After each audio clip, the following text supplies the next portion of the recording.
Welcome back to The Count, where we're counting down the major stories of the week. I'm Lydia Serrani. Joining us to discuss, President of Strellmark and Business Development Consultants, Hillary Fordwich. Also with us, Director of Budget Policy, Heritage Foundation, Richard Stern. Thank you guys so much for joining us. Thank you. Pleasure. Hillary, you can't talk about the economy, of course, without talking about inflation, and it's not abating. Prices remain high.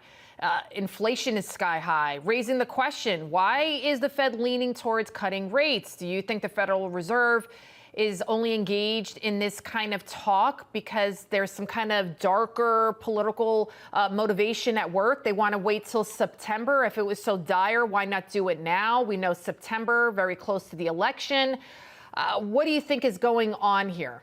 Well, I actually will defer to the Wall Street Journal, Lydia, where one of the reporters there determined that of the Board of Governors, 48.5 to 1, they are Democrats to Republicans. And of all their analysts, they are 11.3 to 1 Democrats to Republicans. So they're obviously Democratic leaning. So yes, I'm not even going to say that this is potentially political. Of course it's political. It's right before the election. This is one thing that obviously during election year, they want to sway towards the White House, but also think about something else. I know it's a little off topic, but what the White House is doing. Has anybody noticed the price of gas right now?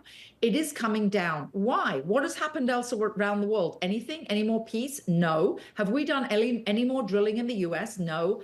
The White House is releasing more barrels from the Federal Petroleum Reserve. That is the strategic Federal Petroleum Reserve. It's there and it's supposed to protect our nation, and it's the lowest level since 1983. That's why gas prices are coming down. So gas prices and the Fed, yes, Lydia, political before the election, according to the Wall Street Journal. Richard, piggybacking real quick on what Hillary was just talking about there, the strategic oil reserve, that is supposed to be if there's hurricanes, there's earthquakes, if a war breaks out, you don't drain it because you want to artificially lower the prices and then declare war on the fossil fuel industry at the same time. So how detrimental is their economic policy when it comes to fossil fuels, the Biden-Harris administration?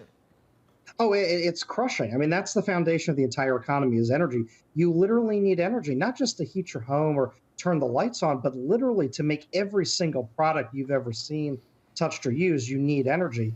And so what did Trump do when he came to office? He unleashed our energy industry. He leased more land. What is Biden doing? What is Harris promising more of? Exactly what you're talking about, a war on American energy, a war on energy itself. Energy prices are up almost 40% while Biden's been in office. This is just part and parcel of it. And exactly, that reserve, frankly, was created to simply be a defense apparatus. It was there in case of a war. It wasn't even, to be honest, there for natural disaster. But, this administration has used it for everything in the book other than what it's supposed to be for. It's just one more corrupt thing this administration gets to.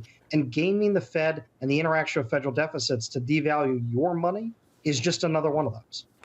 We have to leave it right there. Hillary and Richard, thank you both so much for joining us. Pleasure. Always a pleasure.